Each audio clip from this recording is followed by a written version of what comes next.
Hello दोस्तों, आपका अपने यूट्यूब चैनल सर में आप सभी का स्वागत है। आज हम लोग देखते हैं अभी जो पेपर हुआ है उसका हिंदी सॉल्यूशन देखते हैं। इसके बाद जीके और जीएस और रीजनिंग और मैथ के सभी का सॉल्यूशन एक एक करके देखते हैं। तो आइए बने रहिए हमारे साथ। देखते हैं हिंदी का पहला क्वेश्चन इसमें दिया है, अभागा सुख से वंचित रह जाता है। अभागा सुख से वंचित रह जाता है। तो इसमें आपको बताना है कि अर्थ के लिए सही लोकोक्ति कौन सी है। तो इसमें बताना है, तो इसमें आपका ऑप्शन नंबर सी बिल्कुल सही हो जाएगा।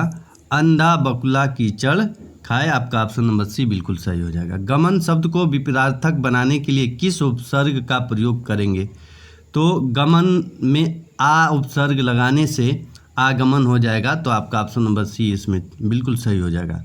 निम्नलिखित में से कौन सा शब्द संबंधवाचक सर्वनाम है, जो संबंध को बताता है। तो जो सो, ऑप्शन नंबर बी आपका बिल्कुल सही हो जाएगा।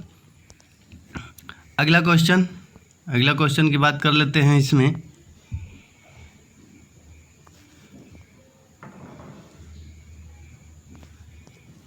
कारक के कितने भेद हैं। तो इसमें आपका ऑप्शन नंबर सी बिल्कुल सही हो जाएगा। कारक के 8 भेद होते हैं। निम्नलिखित में से किसके रचनाकार तुलसीदास नहीं है। इनमें से किसके रचनाकार तुलसीदास जी नहीं है। तो कवितावली तुलसीदास जी की है, रामचरितमानस विनय पत्रिका ये तुलसीदास जी की है, और खुमान रासो ये तुलसीदास जी की नहीं है, दलपति विजय जी की है। तो ये आपका ऑप्शन नंबर ए बिल्कुल सही हो जाएगा। कौन सा ऑप्शन, ए बिल्कुल सही हो जाएगा। अगला क्वेश्चन, स्वर ए का उच्चारण स्थान कौन सा है। तो इसमें आपका ऑप्शन नंबर डी बिल्कुल सही हो जाएगा, कंठ तालव्य। स्वर्ग पृथ्वी हरिण किस शब्द के अनेकार्थी हैं। तो इसमें आपका ऑप्शन नंबर सी बिल्कुल सही हो जाएगा, गो। सन 1973 में साहित्य अकादमी पुरस्कार प्राप्त आलोक पर्व किसकी रचना है। तो ये आपका ऑप्शन नंबर बी बिल्कुल सही हो जाएगा, हजारी प्रसाद द्विवेदी जी की। ये कल अपने वीडियो में हमने ये बताए थे कि 1973 में साहित्य अकादमी पुरस्कार प्राप्त आलोक पर्व किसकी रचना है। तो हजारी प्रसाद द्विवेदी जी की है। आइए अगला क्वेश्चन देखते हैं।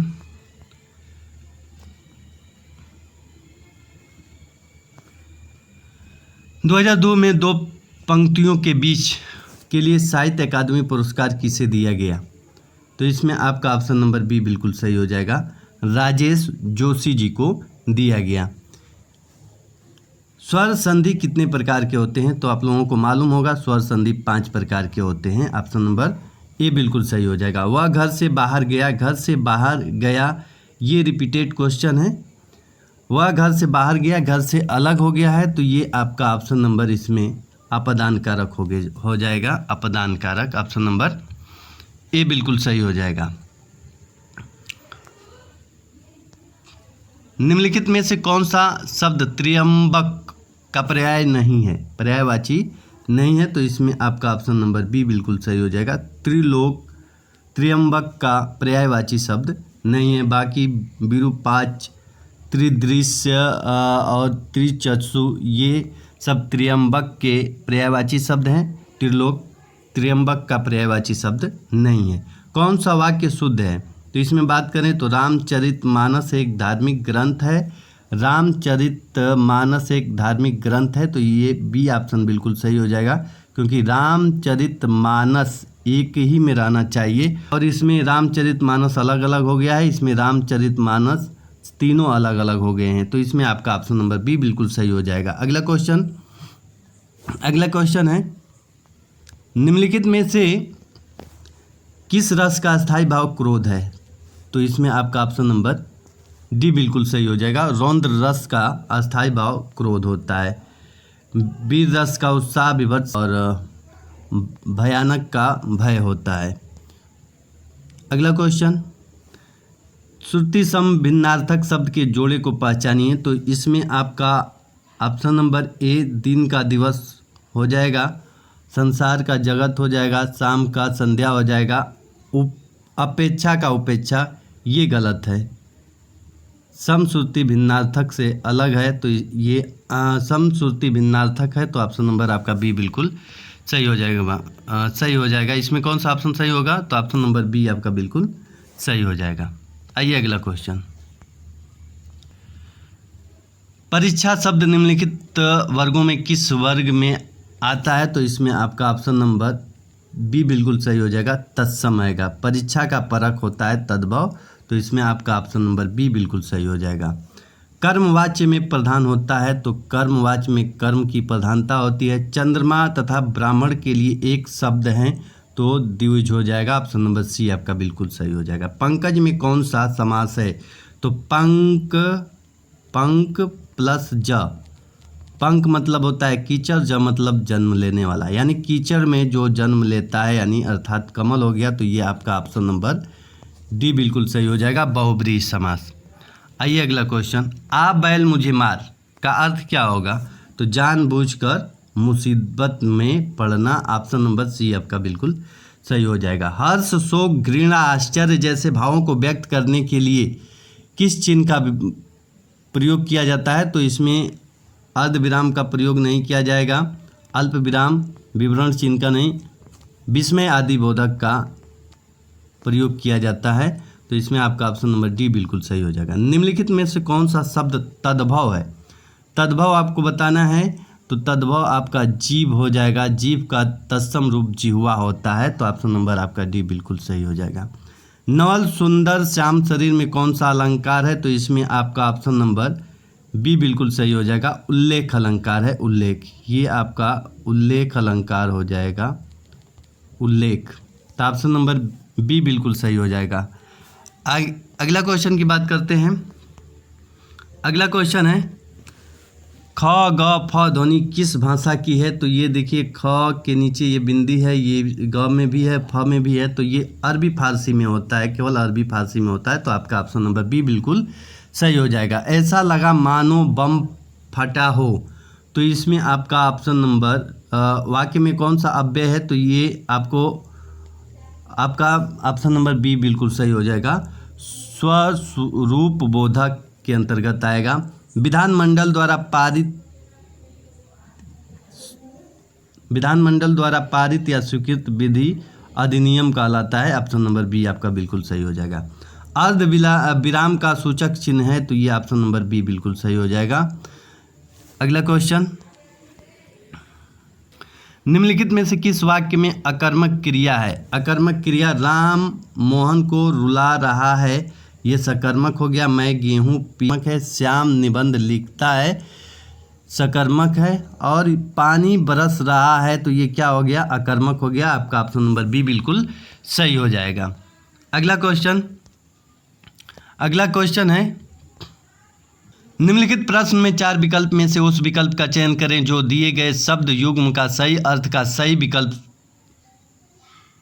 विकल्प है। तो सूची, इस सूची का मतलब होता है सुई, और इस सूची का मतलब होता है तालिका, यानी कि इसमें आपका ऑप्शन नंबर ये सी सही है, सुई और तालिका। संस्कृत गद्यांश देख लेते हैं। 33 से 37 गद्यांश प्रश्न है। संस्कृति और सभ्यता ये 2 शब्द हैं और उनके अर्थ भी अलग अलग है। सभ्यता का मनुष्य का वह गुण है जिससे वह अपनी बाहरी तरक्की करता है। संस्कृत वह गुण है जिससे वह अपनी भीतरी उन्नति करता है, करुणा, प्रेम और परोपकार सीखता है।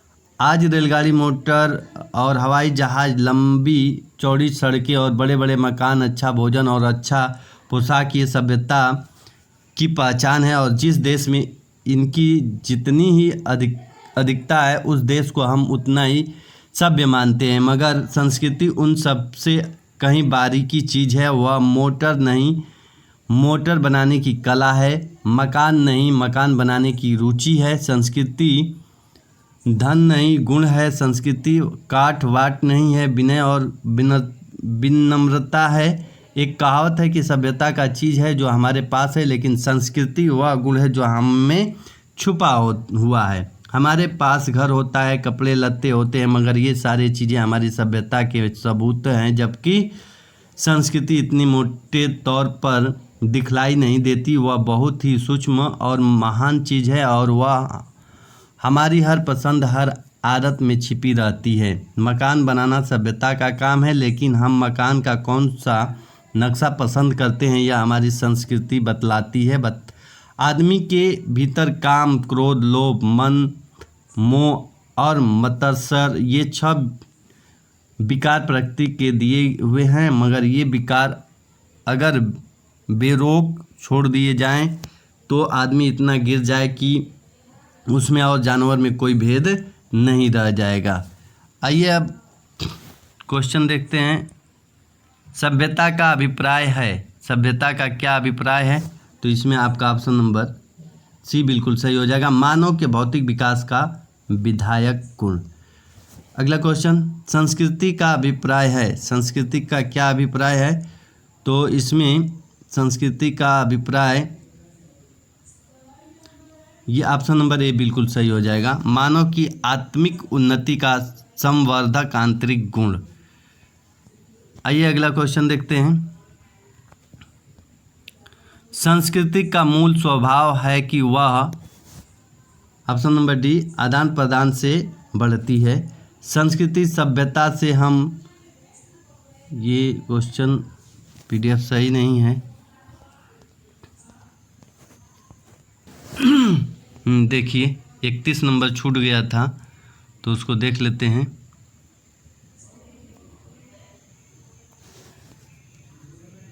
अन्याय से अनन्या किसकी रचना है? तो खेतान की है, प्रेम की है। अर्ध शब्द का संविनार्थक क्या है? तो इसमें आपका ऑप्शन नंबर बी बिल्कुल सही हो जाएगा।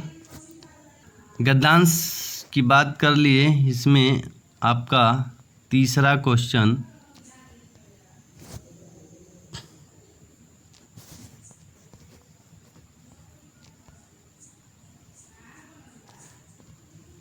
मानव की मानवीयता इसी बात में निहित है कि वह पहला ऑप्शन अपने मन से विद्यमान विकारों पर नियंत्रण पाने की चेष्टा करें।